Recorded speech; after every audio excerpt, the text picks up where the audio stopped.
Wake will open up against Elon on Thursday night. That game will be on the ACC network, and it will be, well, not our first chance, but our latest chance to see Mitch Griffiths. I don't know why I just butchered his name. The new quarterback, because the old quarterback is now, I believe, Joe Montana.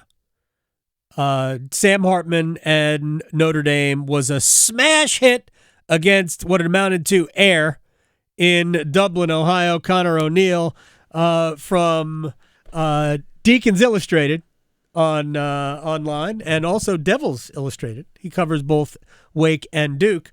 Do you think the folks at Wake are a little tired? Not that they don't love Sam, but just tired about hearing how amazing Sam Hartman is and was against Navy?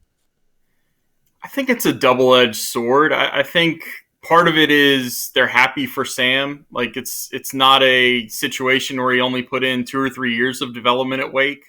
Like, he led Wake to one of their best seasons in school history. He spent 5 years there.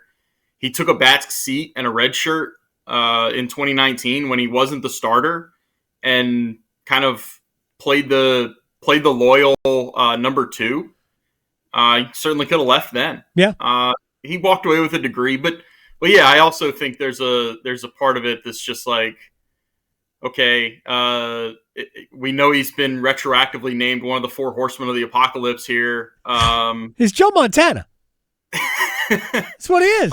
I figured I'd take it a step further, but yeah, I mean, the Joe Montana stuff, the Heisman frontrunner, as a Heisman voter, I'm always really pet peeved that we start talking about this in August when I think 14 teams have played already. There's 133 in the FBS. I'd vote for him right now over Caleb Williams. Right now, based on what I've seen in week 1. They were both very good, by the way. Plus 1,800 on Sam Hartman. At least it was before the win over Navy, which was, again, sort of like air. Navy did not put up much of a resistance because they're not that good, and that's all good. But that will just get us into talking about Griffiths and the way this offense works. There was some talk that he wanted to play in a pro-style offense. He didn't want to do all of the run-pass option, but all I kept thinking of was like 25 to 40% of NFL offenses are run-pass options now. I mean, have you never watched the Philadelphia Eagles play? I'm just like wondering, wait a second, they do that in the NFL, but it's okay. It fit the narrative for them. Tell me about Mitch, and now minus a pretty talented wide receiver, what the offense is likely to look like for the Demon Deacons. Yeah, well, first of all, I'm right there with you, except I keep wanting to write Griffin instead of Griffiths and Griffiths, but it's Griffiths. It's going to be the same offense with a little bit more run to it, and quarterback run, I mean. Mitch is a better runner than Sam. I don't think there's any hurt feelings when I say that. Right. Mitch is closer to John Wolford than any of the 3 previous quarterbacks have been that have started games at Wake, and that's Kendall Hinton briefly, Jamie Newman, and Sam Hartman. Mitch is kind of, I hesitate to use the word sneaky athletic. You don't want to attach every cliche with the white quarterback to it, but he'll get out in the open field and make some people miss, and that's what John had to his game. That's what John had when he led the offense to the 2017 success that they were when they were so efficient. And I'm not saying Mitch is going to step in for his first season as a starter and run it as effectively as John Wolford did in 2017, but you're going to see a lot of those wrinkles. You're going to see a lot more openness. You're going to see some throws over the middle by a smaller quarterback. That it's always interesting to see how that'll work out. People always think that if you're not 6'5", you can't throw over the middle because you can't see over the linemen. And, if you're a good enough quarterback and you're playing in the ACC, you know how to manipulate pockets. You know how to change your throwing angles. You can get things off like that. Conor O'Neill is joining us here in the Adam Gold Show. I'm sorry to interrupt, but I'm just gonna move on to the next question. It's fine. You bring to mind how many good quarterbacks have been at Wake. I mean, Wolford was with the Rams until he got hurt. Jamie Newman was a high-profile transfer to Georgia. Hinton ended up playing a game for the Denver Broncos at quarterback when they were out of quarterbacks.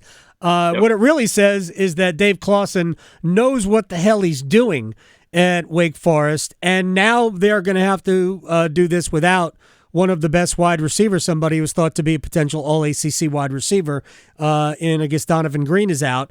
How do they replace him, and where do they keep coming up with these outstanding athletes at receiver? Well, the first part is they're kind of blessed with the luxury of having two slots and only one place to play them. And so one of those slots, Taylor Morin, spent a good part of 2 years ago playing outside receiver. So it's a pretty easy shift for him to just slide back to the outside. Keyshawn Williams has been a budding star for about a year now. He's going to get a chance to start games. He's been playing about 50% of the reps anyway. They will not miss much of a beat. I don't mean that to sound like they're not going to miss Donovan Green, but if you're looking at one position on this roster where you could say, okay, let's pluck a starter out and he's going to be gone, receiver is probably the first place you look. Like, they have the depth there. And getting into the second part of your question, I mean, it's the development of Kevin Higgins, who's no longer the receivers coach, but all these guys he's recruited. He's now the general manager of the team. He just did such a phenomenal job of identifying the multi-sport kids. A lot of these guys, like Donovan Green, was a great basketball player. Mm-hmm. Taylor Morin, I think, had some baseball in his background. Keyshawn Williams was a decent basketball player. Jamal Banks could have been a Division I basketball player at a mid-major. So you find these guys that have the athleticism and maybe haven't focused on football for the entirety of their athletic career. You get them into the program and get them dialed in on football. That's how you come up with these guys that are in the second and third year in the program that have breakout seasons. Conor O'Neill is joining us here on the Adam Gold Show. Covers Wake Forest, also covers Duke. We'll hit Duke before we get out of here. But I was just looking at Wake's schedule. Not like I've just discovered it. The beginning of the schedule is gettable for them, and they probably need to be 4-0, although the trip to Old Dominion might be sneaky difficult. But their first 4 games, they probably need to win because, man, the remaining part of the schedule, trip to Clemson, Florida State in Winston-Salem, Pitt in Winston-Salem, at Duke, State, at Notre Dame. In terms of ACC teams, if you said that these are the top 6 or 7 teams in the league, the only one of those they miss is North Carolina. And a lot of the tough ones are on the road. This is a very difficult schedule for the Demon Deacons. Yeah, it's when you just knew who the teams were, you had a pretty good feeling of it would be tough. And then when you see the breakdown of having all 4 of the first games in September and I guess 1 in August technically, and then everything else shifted to the back 2/3, you're like, oh man, that's grueling. They don't have a break there. Maybe that trip to Syracuse to end it all, but by then, strange things happen in the whatever it's called dome, and yeah, it's not a schedule that's set up very easy. No, it is not. And once October rolls around and you start October in Death Valley against Clemson, and who knows how that goes, in Virginia Tech the next week, also on the road. But again, if you tried to cut the ACC in half and the top 7 and the bottom 7, other than North Carolina, I think Wake Forest is playing everybody else who I think is going to be in the top 7. Let me ask you quickly about the Blue Devils. So I just really only have time for one. Another sneaky athletic, to use another cliche player, is Riley Leonard, the quarterback for Duke, who, I mean, probably reminds a lot of people of Daniel Jones, another surprisingly athletic player. But what is his ceiling as a quarterback? I mean, I've got to think, draft eligible quarterbacks. He's probably not moving past Caleb Williams and Drake May, but I think even Phil Steele has him as the number 3 draft eligible quarterback this year. I don't necessarily know that means he's out the door. That's not the kind of guy Riley is. I think he'll evaluate that at some point in November or December. But yeah, man, I've said all along, hypotheticals are for losers. But if you go and put Josh Downs on his roster last year, I think we talk about Riley in the same ways that we talk about Drake in the season that he had. That's really how highly I think of him, how dangerous he is as a quarterback. I think all the anonymous Twitter accounts have finally come around on stopping do you know how underrated Riley Leonard is? He's the most underrated quarterback in the country.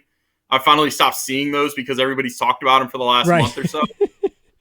So yeah, the ceiling is, I'm not going to say it, but the ceiling is high. Yeah. I mean, he could be. Look, it's possible that when we get to the end of all this, he could end up being the best quarterback in the ACC. And I'm not taking anything away from how good Drake May is, how good Jordan Travis is. I mean, I agree. I think Leonard is dynamite if they can protect him. He's got some good receivers. The offense looks good. I mean, Duke's going to have to win a bunch of games too. And their schedule, if you think Wake's schedule's hard, where do you get a load of Duke's schedule? Conor O'Neill on Twitter at Conor O'Neill _DI for Deacons Illustrated and Devils Illustrated, I guess. Appreciate your time, man. I'll talk to you soon. Thanks, Adam. Appreciate it. You got it.